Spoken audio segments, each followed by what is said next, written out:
Hi everybody, it's Rachel with the Herbalist Garden. Come along and learn about some purple dead nettle with me.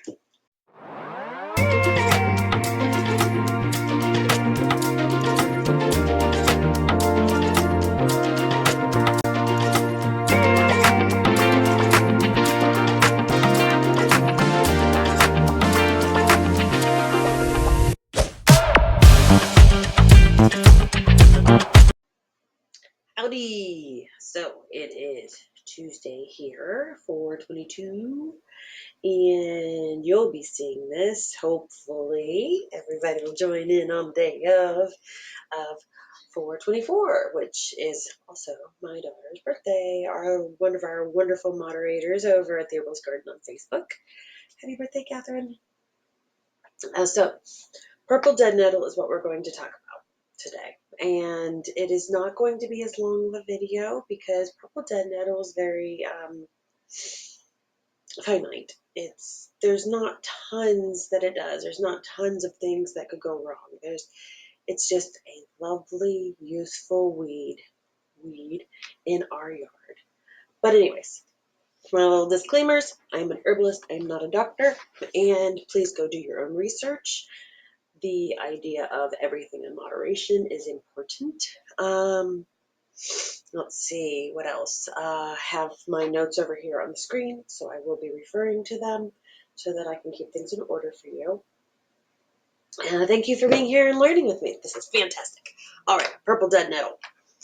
It is scientifically known as Lamium purpureum. It is a familiar herbaceous native to plant, native to Eurasia and found in North America. That's where I am. It is often considered a weed, has square stems, produces bright red-purple flowers, and its leaves are edible and used in various culinary and medicinal applications. The benefits of purple dead nettle can be utilized both internally and topically. For hundreds of years, people have used the plant to create salves, tinctures, teas to help a variety of ailments. So it looks like, well, I have pictures at the beginning. I'll put it over here. So it has hairy, heart-shaped or triangular leaves with rounded teeth. The whole plant may grow to like 1 to 3 inches. So the square stems are characteristic of the mint family because Lamiaceae is the mint family. And the stems may grow, it says this one, I found 2 different places. So some say that it's only like 1 to 3 inches, and others say that the whole plant can grow 8 to 10 inches tall. So mine in my yard at full maturity are only about 3-4 inches tall at most.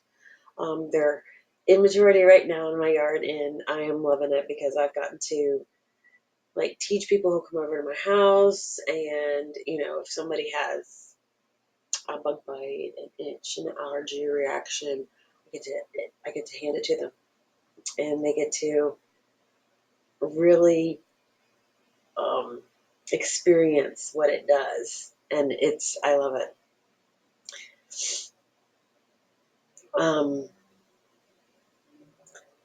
It's often mistaken for henbit, but don't worry, henbit's got very similar medicinal qualities, and it's also edible, and it's not going to hurt you if you have it. It's also in the mint family. Um, they grow in similar environments, and they're often found side by side in spring. So it is definitely something that can be confused. There's a little bit of difference. So like a henbit kind of like goes up in tiers, and then it has the flower at the top, where purple dead nettle divides out each leaf around the top of the stem and kind of drapes down. That there's multiple leaves at the top. Henbit only has like 1 or 2. So It's a perennial. It is a herbaceous weed that's a member of, we said, the Lamatia family. It's also been referred to as red dead nettle or purple archangel. I've seen that. Um, it's naturalized throughout much of North America. I mean, you can find carpets of it going through the fields here in central Pennsylvania. Like the one field, it's just like all purple looking. And those are all your um, purple dead nettles.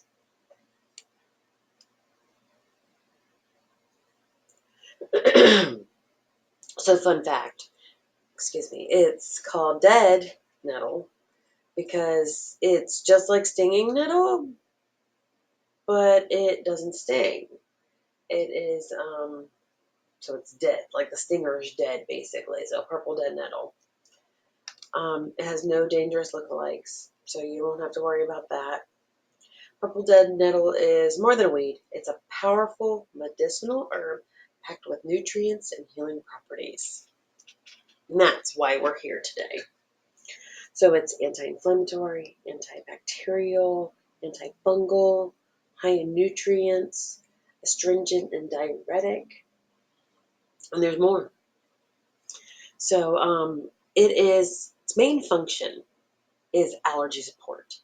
It has been called the benedryl of the herbal world. I have a story. So last weekend, 2 weekends ago, I was putting my hen haven together. I showed you guys all that. It's over in my shorts. I think it's in the shorts. It's there. Hen haven upgrade 2. I had friends over and they were helping me set it up. Spiders, bugs, everything everywhere over there. Wear our boots, proper attire. We're going to check ourselves afterwards, make sure we're not getting ticks and stuff. Well, the one gentleman that was helping, he ended up with what seemingly was like a spider bite, like a benign spider bite. It wasn't like a poisonous spider, but a spider bite up in his neck. And I said, hold on. Grabbed some purple dead nettle out of my front yard. I said, eat this. He goes, just eat it? I'm like, yeah. Eat the whole thing if you can, or at least chew it down to a poultice, and then you can spit it out because at least you'll get a lot of the nutrients that way if you can't stomach swallowing it. He's like, okay. So I go in, I get my natural Neosporin. I don't have a better name for it. I don't know. It's a wound healer, Plantain and Calendula, and it works. It's a salve. It works better than the Neosporin out there. Um, it's really good. So I had him put that on there and had that. It was gone within 5 minutes. There was no reactions in his body anymore. He had the histamine blockers, so that were enacted through eating the purple dead nettle, and then the plantain calendula salve that was, a facilitator for anything internal because it'll soak into our skin, of course. Internal, external, topical. It was, I got to show somebody how it worked, and it did work, and it was successful. So I was very, very happy about that. So if you have allergies, this is a good option. So it would work on regular seasonal allergies as well. So drinking the tea during the spring can help ease seasonal allergy symptoms. So it has high nutrition value, as we said. It's got vitamin C, vitamin A, vitamin K, iron, fiber, and those are just some of them. It's like a superfood. Antioxidant properties, so it contains the polyphenol compounds with antioxidant properties that help support gut and cardiovascular health. It supports, which is something that is useful within allergy control because a lot of allergies come from our gut health. So it also supports the healthy immune function. So quercetin flavonoids are found in dead nettle, and that reduces our inflammatory reactive systems and the immune system. Counteracts oxidation. So it's got the goods. It's got the tools to work for our bodies. Um, so the quercetin also produces the histamine release in our bodies, or promotes histamine release, um, which helps reduce allergy symptoms. This, paired with an anti-inflammatory and immune support, which is all in one in this plant, it makes it a potent herb for individuals who are suffering from seasonal allergies that affect the skin and the respiratory system. So it fights free radicals, which are the flavonoids, basically, antioxidant effects. Um, and it has more antioxidants that are useful than, say, even vitamin C, which it's in there too. So it's kind of like a pow pow, you know, way of handling the stuff in our bodies. So it reduces pain and inflammation. So even if he had taken the purple dead nettle and chewed it up and then poulticed it on his neck, it would have sufficed the same as if I had never even gone getting the Neosporin, my Neosporin.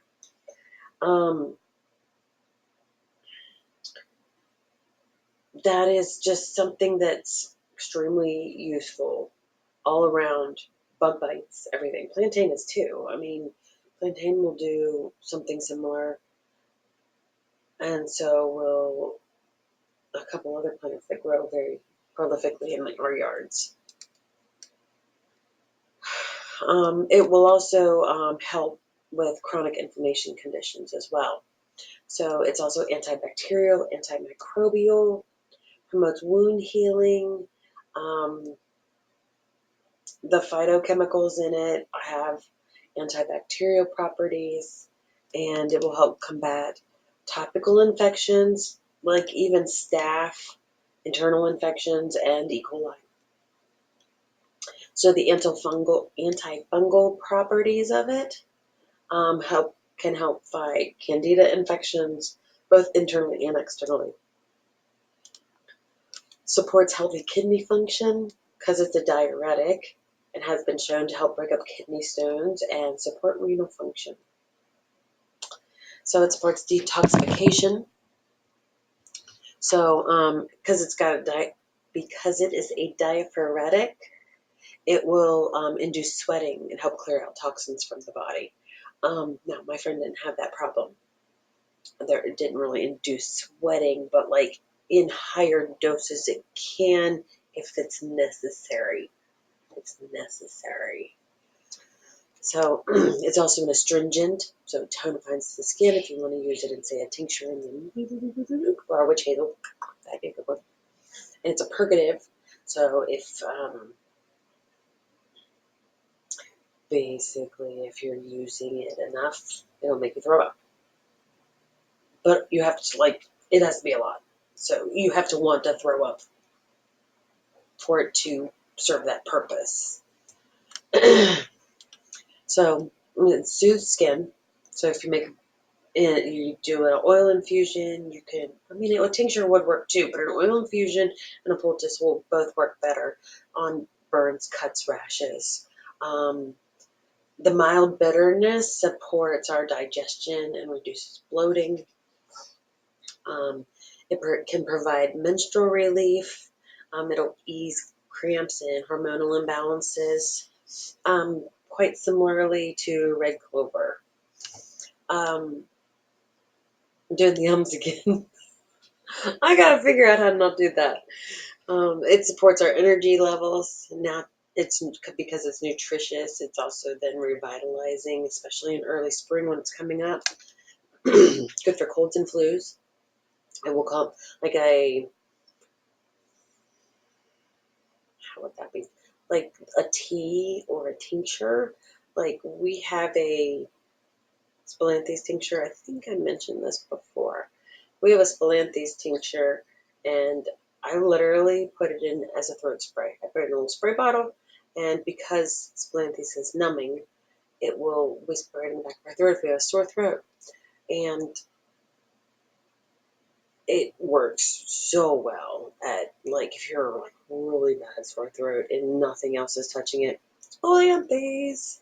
But anyways, if you were to like want to like mix plant-based and purple dead nettle as a formulation, that would work on sore throats.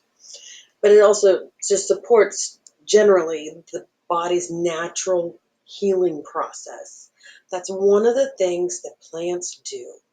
It promotes your body to heal itself naturally. And that is really what society has gotten away from. Because we expect the pharmaceuticals to heal us rather than us healing ourselves. So our bodies have become basically dysfunctional and we can't heal from anything on our own. So we're always living on antibiotics and we're always taking this medicine and that medicine and this medicine and that medicine instead of utilizing the herbs that are naturally designed, from creation of whatever to work to heal our bodies. It's designed, we are designed as natural beings. We are not made in a factory that has to be, upgraded all the time and has to, go through troubleshooting. Eh, I mean, in other words, we can do it without the pharmaceuticals because our world offers everything that we need.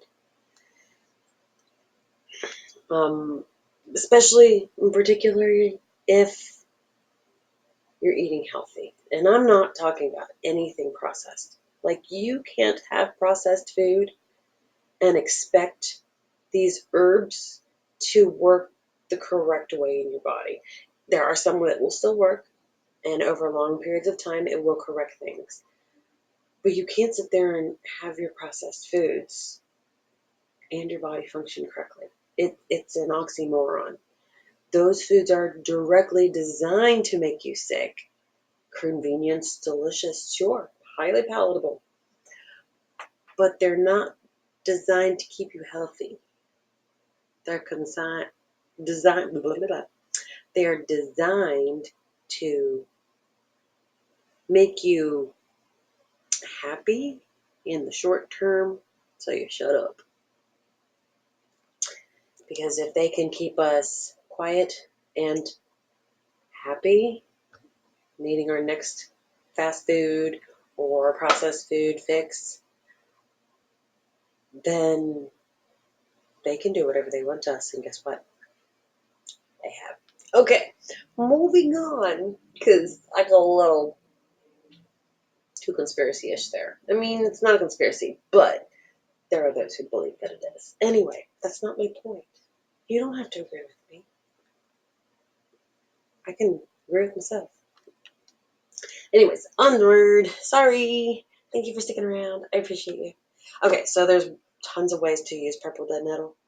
You can add it to salads or smoothies because they're very mild in flavor.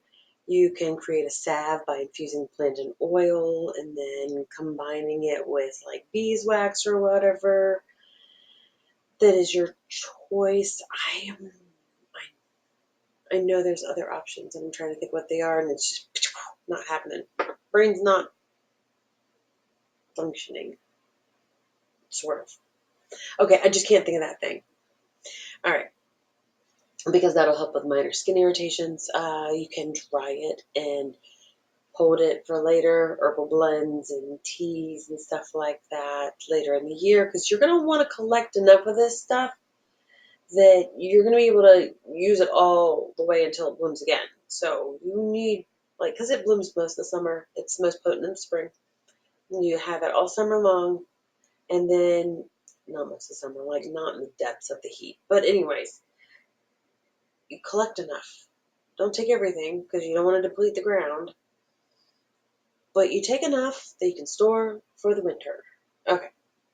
And you can tincture it and preserve those healing properties in tincture or, say, a glycerin or something like that. You can use, basically, you can use the leaves, the stems, and the flowers raw or cooked. It's commonly found in disturbed habitats. Should avoid harvesting areas from contaminated areas like on the side of the road that have car exhaust and other pollutants and stuff like that. Stay away from that stuff. Um,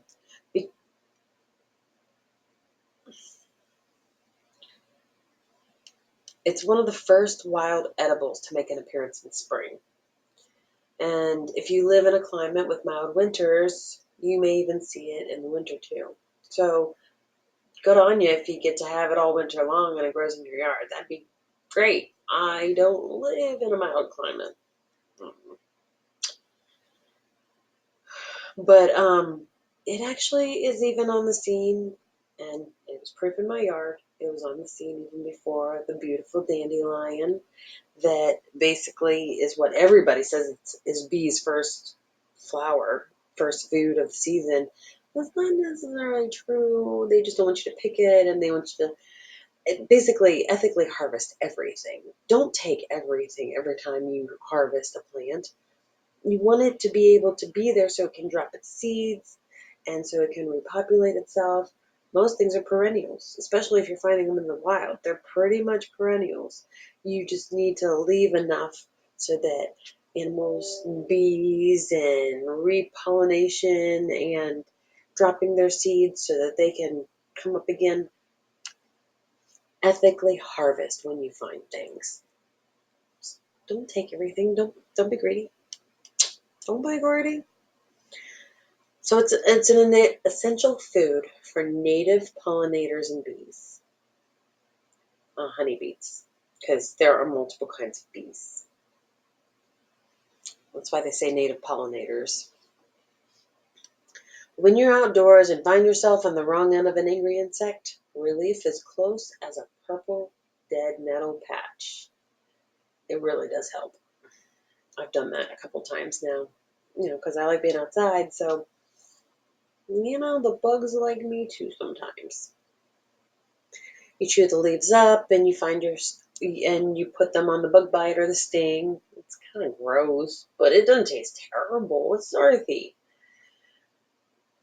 And then you just, spit the plant matter out and you stick it on the area. It'll bring a lot of relief to the bite. Um, so it can go in your salads. Like say you're having a salad tonight for dinner. Guess what? Go out and pick some purple dead nettle, rinse it off, add it to your salad. It's really pretty. Um, I don't know why I can't stop at the ends. I gotta train myself not to do this. I apologize. It also will dye. It also, excuse me. It's also been used to dye clothing or things. Cloth. About that. It turns into a pale green dye. If you consider picking a bucket full to dye wool or any sort of fiber, other protein-based fiber. How about that? It has to be a protein-based fiber for it to really pull the colors out of the plant and into your fiber. So there are references also to the spiritual side of using plants.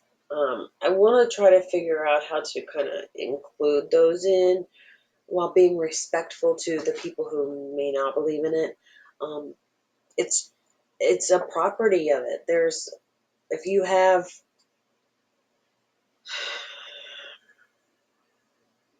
a beautiful flower next to your workspace, aren't you going to feel better? It's energetic. Anyway, this ancient plant is shrouded in numerous folklore and myths. It has long been used in magical ceremonies to bring feelings of happiness, security, and grounding to the user. Just as early blooming plant overcomes obstacles with ease. It is said to offer the same power to those who wield it. So keep it next to you on your desk if you want to, or on your nightstand, or on your kitchen table, wherever you feel it would be the prettiest. Add it to your bouquet of flowers, and it will bring you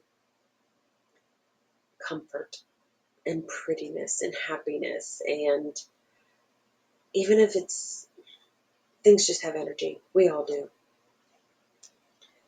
I'm not trying to be disrespectful to anybody, but I'm trying to highlight all the concepts available with Purple Dead Nettle. It did not have any risks. I did not find any at all. I mean, as I said, everything in moderation. We're not supposed to be gluttonous. It's kind of part of the 7 deadly sins. Don't be a glutton. Ethical harvesting and moderation. I can't imagine you're going to want to sit there and just like eat a whole bowl full of them. That's really what it would take to be considered on a medicinal level. See, that's the thing. This thing's so strong and useful. It doesn't really need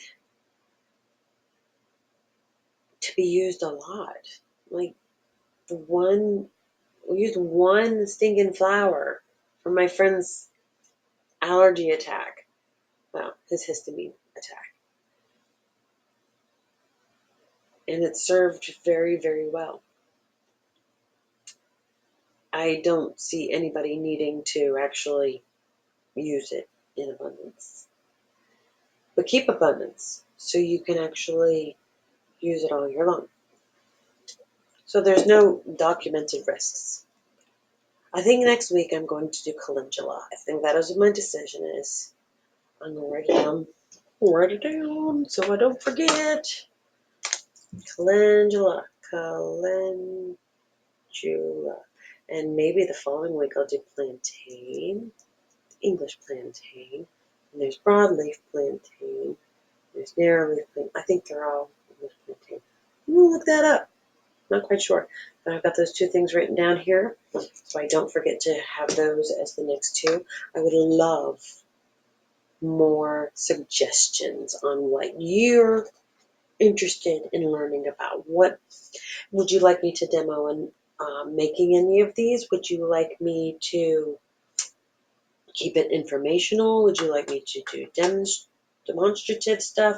I do plan on doing more demonstrations with the plant that we are going to be talking about, but I'd probably more be putting them into the actual videos of information, so it'll be like a blended thing. Now that things are popping up in the outside, I can include that. And so please give me more information. I really appreciate it. I appreciate you being here learning with me. I enjoyed learning more about Purple Dead Nettle than I already knew. I already knew it had an allergy relief. I knew that. But there's more. So, boom. Purple Dead Nettle. There's your friend. Thank you so much for being here today. Have a wonderful day and enjoy your spring.